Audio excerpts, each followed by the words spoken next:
اعوذ باللہ من الشیطان الرجیم بسم اللہ الرحمن الرحیم رب اشرح لی صدری ویسر لی امری واحلل عقدۃ من لسانی یفقہوا قولی الحمد للہ رب العالمین رب یسر ولا تعسر وتمم بالخیر۔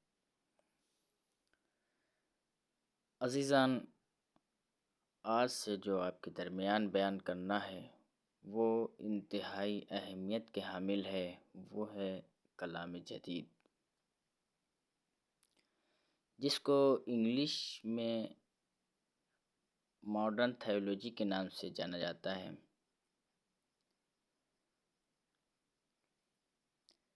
کلام جدید اور کلام قدیم، یہ جو دو اصطلاح ہیں، ان کے بارے میں فرق جاننا ہے، اور آیا یہ کلام جدید کی ہمیں کیا ضرورت پڑی، اور کلام قدیم کے ہوتے ہوئے بھی بعض علماء نے جو بیان کیا ہے کہ کلام جدید سے کیا مراد ہے۔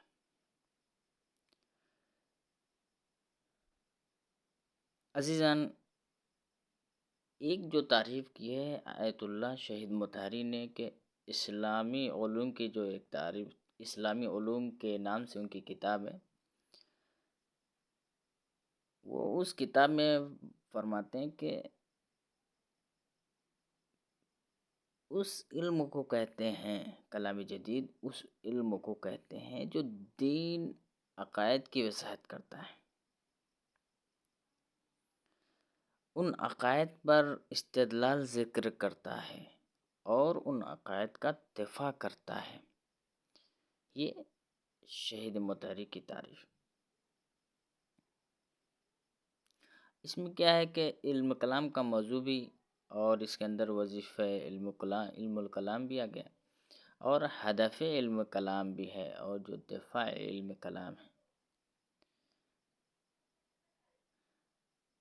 عزیزان، جس طریقے سے علم الکلام القدیم میں روش کے اعتبار سے ہر چیز ہے، لیکن کلام جدید میں کوئی خاص روش نہیں ہے۔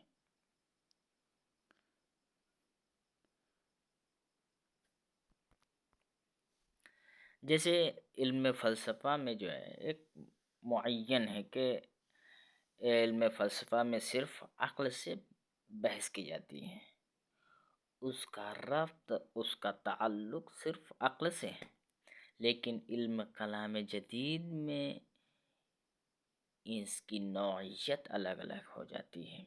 جیسے کیا ہے، خدا کا وجود۔ اب اس میں کیا ہے، خدا کے وجود میں ہم عقل سے ثابت کریں گے کہ خدا کا وجود ہے یا نہیں ہے۔ اب عقل یہاں فیصلہ کرے گی، اور ایک یہ کہ نقل کے ذریعے سے بھی علم الکلام جدید میں نقل کے ذریعے سے بھی فیصلہ کرے گا۔ کیسے؟ جیسے اب کسی کو یہ نہیں معلوم ہے کہ قیامت آنے والی ہے، آخرت کیا ہے، آخرت میں کیا ہونے والے ہیں، آیا کسی نے تو دیکھا نہیں ہے، اور اس کا فیصلہ کیسے ہو؟ فیصلہ کون کرے گا؟ آیا عقل فیصلہ کرے گی؟ نہیں، یہاں پہ نقل کی ضرورت ہے، حدیث کی ضرورت ہے، روایت کی ضرورت ہے، آیات قرآنی کی ضرورت ہے۔ یہاں پہ جو بھی اہل بیت علیہ السلام کی حدیث ہے، روایت ہے، ان کے ذریعے سے فیصلہ کیا جائے گا، اور یقین کیا جائے گا کہ ہاں واقعاً قیامت حق ہے، برحق ہے، اور آخرت برحق ہے۔ آخرت میں ہم کو اچھے عمل کے بجائے جنت نصیب ہوگی، اور برے عمل کے بجائے جہنم نصیب ہوگی۔ حق اور باطل کو پہچانوایا جائے گا۔ یہ سب ساری چیزیں یہ نقل کے ذریعے سے اس میں یہ بحث کرتا ہے کلام جدید. اور ایک اس میں کیا ہے، جدل کی بھی ضرورت پڑتی ہے کلام جدید میں. جدل یعنی کیا مطلب، مناظرے کی بھی ضرورت پڑتی ہے. جیسے اب مناظرہ ہو گیا تو یہ کلام جدید کی ضرورت پڑتی ہے.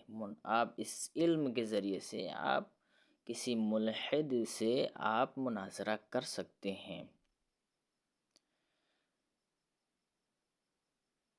پہلے بھی ضرورت تھی، لیکن اب یہاں پہ میں زیادہ بحث نہیں کر سکتا کہ اب کلام جدید اور کلام قدیم میں زیادہ تفصیلی بحث کرنے سے وقت زیادہ ہو جائے گا.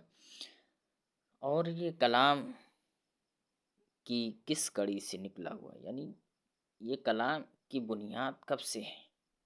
علم کلام ایک علم فلسفہ ہے. اب انشاءاللہ کبھی موقع ملا یا فرصت ملے گی انشاءاللہ اس پہ بحث کی جائے گی.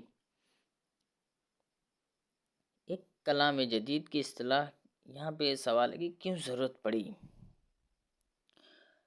انشاءاللہ بعد میں. اب علماء یہاں پر دو رائے دیتے ہیں کہ کلام جدید اور کلام قدیم میں جو فرق میں بیان کر دوں کہ ایک علماء کہتے ہیں، ایک گروپ کہتا ہے کہ ماہیت کے اعتبار سے کوئی فرق نہیں ہے کلام جدید میں، اور ایک کہتے ہیں کہ ماہیت کے اعتبار سے فرق ہے. جو قائل ہیں کہ علم جدید اور قدیم بالکل تفاوت ہے اس میں، کہ علم کلام جدید کا جو موضوع ہے روش کے اعتبار سے فرق رکھتا ہے اور روش کے اعتبار سے فرق نہیں رکھتا.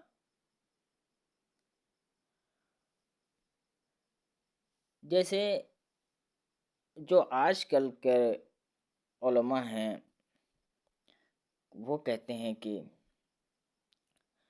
اس میں کوئی خاص روش نہیں ہے. وہ کوئی موضوع آئے گا کسی بھی مسئلے پہ، وہ علم کلام اس کا جواب دے گا.